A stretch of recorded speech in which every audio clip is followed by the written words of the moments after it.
আরজিকর হাসপাতালে চিকিৎসক খুন ও ধর্ষণ কাণ্ডে মূল অভিযুক্ত সঞ্জয় রায়কে শনিবার দোষী সাব্যস্ত করেছে শিয়ালদহ কোর্ট। সোমবার সাজা ঘোষণা করবে আদালত। তবে এই কাণ্ডে একা সঞ্জয় রায় দোষী কিনা তা নিয়ে ইতিমধ্যে সর্বস্তরে প্রশ্ন উঠতে শুরু করেছে। রাজ্য পুলিশের চোখ দিয়েই পুরো ঘটনা দেখেছে সিবিআই। এই অভিযোগ তুলে রাজ্য কেন্দ্রের আঁতাতের অভিযোগ তুলেছেন রাজনীতির কারবারিরা। বাদ যাননি কংগ্রেস ওয়ার্কিং কমিটির অন্যতম সদস্য অধীর চৌধুরীও। সঞ্জয় রায়কে দোষী সাব্যস্ত করা প্রসঙ্গে অধীরের দাবি, এটা কিন্তু একটা অপরাধ হলো, কিন্তু অপরাধের জন্য যে সাজাটা হলো সেই সাজাটা কিন্তু খুব সীমিত হলো, আরো বড় প্রেক্ষাপটে সাজাটা হলো না। এটা মনে করি সেটা হচ্ছে এই যে এটা কিন্তু একক ক্ষমতায় হয়নি, একার অপরাধ বলে মনে হচ্ছে না।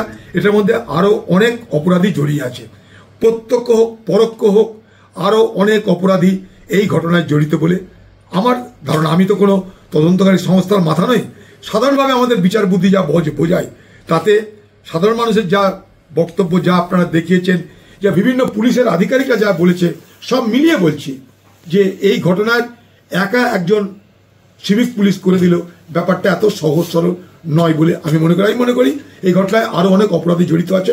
তাদেরকে বাঁচানোর চেষ্টা করেছে কলকাতার পুলিশ, তাদেরকে বাঁচানোর চেষ্টা করেছে পশ্চিমবঙ্গের আজকের সরকার এবং পশ্চিমবঙ্গের প্রশাসন। তাই তারা বেঁচে আছে, তারা অপরাধ করবার হিম্মত দেখাবে। কারণ এর মধ্যেই তৃণমূলের অনেক নেতা মন্ত্রী শান্তি তারা বলতে আরম্ভ করেছে, বাড়াবাড়ি করিস না, আরজিকর করে দেবো, বাড়াবাড়ি করিস না, অভয়া করে দেবো। অলরেডি অভয়া আরজিকর তৃণমূলের সন্ত্রাসের একটা মডেলের নাম হয়ে গেছে, সেটা তারা চালু করে দিয়েছে বাজারে। তাহলে আরো বড় কথা দেখুন, আজকে পশ্চিমবঙ্গে যারা তৃণমূলের নেতা নেত্রী কর্মী যে আছে, তাদের কারো কি মনে হচ্ছে না যে এই ঘটনা একা সঞ্জয় বলে একটা সিভিক পুলিশ করেনি? আপনারা নিজেরা আয়নার সামনে দাঁড়িয়ে নিজেকে জিজ্ঞেস করুন, আপনাদের পরিবারের যারা সদস্য আছে তাদের সঙ্গে আলোচনা করে বলুন তো, বুকে হাত দিয়ে বলুন তো যে এই রায়ে আপনারা সবাই কি সন্তুষ্ট হয়েছেন বলুন। আজকে এমন করে তৃণমূলের লোকেরা প্রচার করছে, মনে হচ্ছে যে এই রায়ে অর্থাৎ আরো বিচার না হওয়ায়, সিবিআই ব্যর্থ হওয়ায় যেন তৃণমূলের জয় জয়কার হয়ে গেল, তৃণমূলের সবাই খুশিতে মেতে উঠলো। এটা কেন হবে আমাদের মানসিকতা?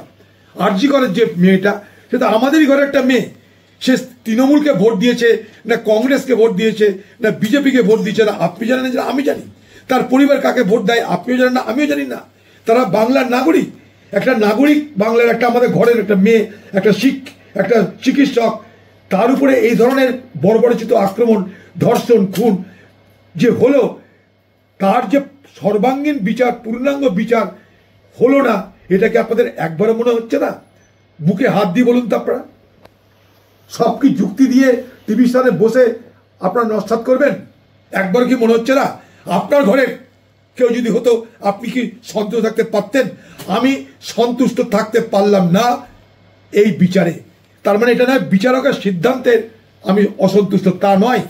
বিচারকের সিদ্ধান্তের উপর আমাদের কোনো প্রশ্ন নেই। প্রশ্ন একটা যে এই তদন্তে বহু অপরাধী ছাড়া পেয়ে গেল বলে মনে হচ্ছে, আরো তদন্ত দরকার।